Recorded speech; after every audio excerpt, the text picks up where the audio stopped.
আসসালামু আলাইকুম সুপ্রিয় দর্শক মণ্ডলী। সম্প্রতি বাংলাদেশ ভারত সীমান্তে বাংলাদেশের বর্ডার গার্ড বিজিবির একজন সদস্য ভারতের বিএসএফ এর এক সদস্যকে পা দিয়ে পা দিয়ে চেপে ধরেছে। এই ছবি ভাইরাল হয়েছে, প্রশংসা কুড়িয়েছেন, সাহসিকতা দেখিয়েছেন, বীরত্ব দেখিয়েছেন এবং বাংলাদেশের মানুষ এটাই চেয়েছিল। পাবলিক পারসেপশন যেটা, বাংলাদেশের মানুষ এই দৃশ্য দেখার জন্য অধীর আগ্রহে ছিলেন। এই দৃশ্য দেখতে পারেনি বাংলাদেশের মানুষ বহুদিন যাবৎ। আপনারা জানেন আমাদের বাংলাদেশের বর্ডারের কি পরিস্থিতি করেছিল দিল্লির এজেন্ট লেন্দুদ্দর্জি শেখ হাসিনা, আওয়ামী লীগ সন্ত্রাসী বাহিনীরা। তারা নীল নকশার মাধ্যমে 2008 সালের 30 ডিসেম্বর যে প্রহসনে নির্বাচন হয়েছিল, তখন নীল নকশা করে ভারতীয় কুসহযোগিতায় রাষ্ট্র ক্ষমতা দখল করে বাংলাদেশের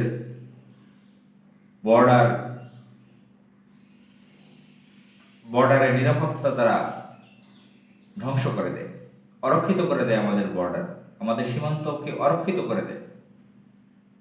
আপনারা জানেন যে আমাদের বর্ডারের কাছে ভারতীয়রা মাদকের ফ্যাক্টরি করেছে, হাজার হাজার মাদকের ফ্যাক্টরি করেছে। বাংলাদেশের যুব সমাজকে, বাংলাদেশের তরুণ প্রজন্মকে, বাংলাদেশের মানব সম্পদকে ধ্বংস করার জন্য তারা বাংলাদেশে মাদক চালান করে। এর মাধ্যমে তারা অর্থনৈতিকভাবে লাভবান হচ্ছে এবং বাংলাদেশের মানব সম্পদকে ধ্বংস করে দেওয়ার মিশন হাতে নিয়েছে। এবং আমাদের যে বিডিআর ছিল, বাংলাদেশ রাইফেলস, সেই নামটাকে মুছে দিয়ে তারা বিজিবি করেছে, বাংলাদেশ বর্ডার গার্ড।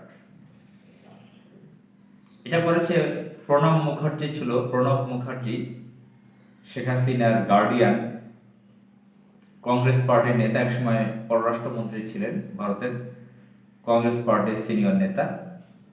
তিনি এখন নেই, মারা গেছেন। তো এই প্রণব মুখার্জি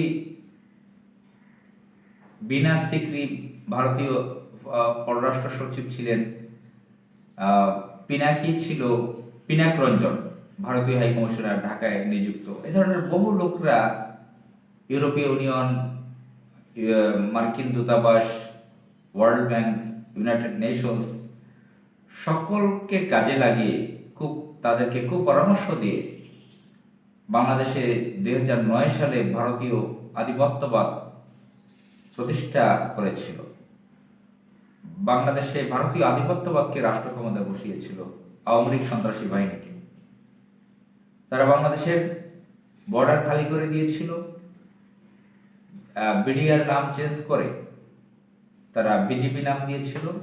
ভারতীয় পরামর্শে, প্রণব মুখার্জির পরামর্শে, তাদের পরামর্শে শেখ হাসিনা কাজ করেছিল।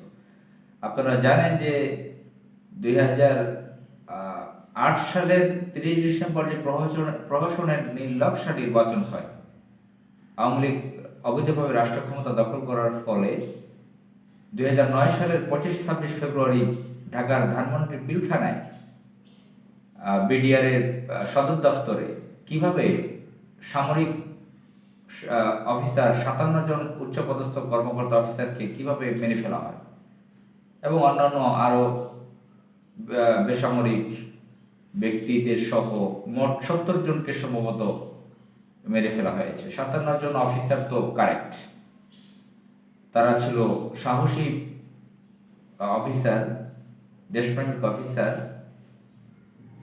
71 সালে বলা হয়ে থাকে যে স্বাধীনতা যুদ্ধ হয়েছিল, তখনও এই ধরনের সামরিক কর্মকর্তাদেরকে মেরে ফেলতে পারেনি পাকিস্তানিরা।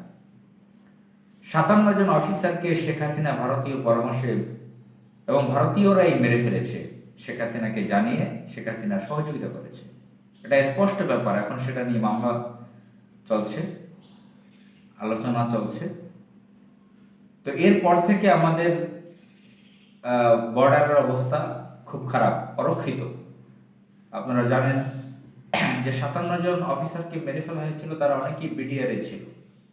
একজন তো বিডিআর এর প্রধান শাকিলকেও মেরে ফেলা হয়েছিল। তো এভাবে বিডিআর নামটা ছিল ভারতের বিএসএফ এর কাছে আতঙ্কের, ভারতীয় সরকারের কাছে, ভারতীয় গোয়েন্দা সংস্থার কাছে বিএসএফ না বিডিআর বিএসএফ এর কাছে এবং ভারতীয় গোয়েন্দা সংস্থা ভারতের সরকারের কাছে বিডিআর নামটাই ছিল আতঙ্কের। আমাদের বর্ডারে বিডিআর যারা ছিল তারা ভারতীয়দের বিএসএফ এর সন্ত্রাসীদের যারা তারা যে সন্ত্রাসী করত বাংলাদেশের অভ্যন্তরে, বাংলাদেশের মানচিত্রের মতো তারা যে সন্ত্রাসী চালাতো তার বিরুদ্ধে দাঁত ভাঙ্গা জবাব দিত। অতীতে এরকম বহুবার ঘটিয়েছে, দাঁত ভাঙ্গা জবাব দিয়েছে। পঞ্চগড়ের ইতিহাসও আমরা শুনেছি। লালমনিরহাট, বিভিন্ন বর্ডারে আমাদের জওয়ানরা, আমাদের সৈনিকরা সাহসিকতা দেখিয়েছিল। কিন্তু আমরা দেখতে পাই বিশেষ করে 2009 সাল থেকে শুরু করে আমাদের বিডিআরদের, আমাদের 57 জন অফিসারদেরকে মেরে ফেলার পরে আগেও আমাদের বর্ডারে আমাদের নাগরিকদেরকে ওরা মেরে ফেলতো গুলি করে, পাখির মতো গুলি করে যখন তখন মেরে ফেলতো। কিন্তু 2009 সালের পরে অতি বিপরীত হয়ে উঠেছে ভারতীয় বিএসএফ। আমরা একদিন দুদিন পরপরই শুনি আমাদের বর্ডারে ভারতের বিএসএফ আমাদের বাংলাদেশি নাগরিকদেরকে গুলি করে মেরে ফেলছে, নানান অজুহাত দিয়ে তাদেরকে মেরে ফেলছে। আমরা ফেলানির কথা জানি কিভাবে তাকে মেরে কাঁটাতারে ঝুলিয়ে রেখেছিল, কি ধরনের ঐতিহাসিকতা তারা পারে। এবং আমাদের বিডিআর যেটা এখন বিজিবি, বাংলাদেশ বর্ডার গার্ড, এদেরকেও যখন তখন তাদের উপরে যখন তখন আক্রমণ চালাচ্ছে। এই শেখ হাসিনা তাদের ছিল বা তাদের এজেন্ট, তাদেরকে ভারতের বিএসএফকে বাংলাদেশিদেরকে মেরে ফেলার জন্য সব ব্যবস্থা শেখ হাসিনা করে দিত। কোনো প্রতিবাদ করা তো দূরের কথা, আরো ভারতীয়দেরকে এগুলো সুযোগ করে দিয়ে সে খুশি হতো। যখন তখন বাংলাদেশিদেরকে এখন পর্যন্ত মেরে ফেলতেছে আমাদের বর্ডারে ধান কেটে নিচ্ছে, আমাদের সমুদ্র সীমার মাছ ধরে নিচ্ছে। ভারতীয় যে এই সন্ত্রাসী আধিপত্যবাদী, এটা রুখে দেওয়ার জন্য সাহসী সৈনিক দরকার। এটা বিগত দিনে আমাদের আধা সামরিক বাহিনী বিডিআর এর জওয়ানরা সাহসিকতা দেখাতো, ভারতীয়রা ভয় পেত। দীর্ঘ 17 বছর আপনারা ফখরুদ্দিন মঈনুদ্দিন সরকার ছিল তাদের এজেন্ট। দীর্ঘ 17.5 বছর যাবত, এখন এই যে 6 মাস হয়ে গেল অন্তর্বর্তীকালীন সরকার, এখন পর্যন্ত ভালোভাবে কমছে না বর্ডারে আমাদের মানুষদেরকে মেরে ফেলা, ভারতের বিএসএফ মেরে ফেলছে। তো ঠিক সেই মুহূর্তে বাংলাদেশের বিজিবি বা বর্ডার গার্ডের একজন সদস্য, যেটা আগামীতে আমরা দাবি করব যে আগের বিডিআর বাংলাদেশ রাইফেলস নাম হোক, আমাদের একজন জওয়ান ভারতের বিএসএফ বাহিনীর সদস্য সন্ত্রাসীকে এক পা দিয়ে চেপে ধরেছে এবং সে 2 হাত করজোড় করে ক্ষমা চেয়েছে আমাদের বিজিবির কাছে, আমাদের বর্ডার গার্ডের সদস্যের কাছে, আমাদের দেশের জওয়ানদের কাছে। এটা ছিল গর্বের বিষয়। যদিও অনেকে মনে করতে পারেন এটা কোনো সাহসিকতা হলো, অন্য একটা দেশের একজন বাহিনীর সদস্যকে এভাবে পা দিয়ে চেপে ধরা, অপমান করা, এটা ভিডিও ভাইরাল করা, ছবি ভাইরাল করা, এটা কি ভালো কাজ?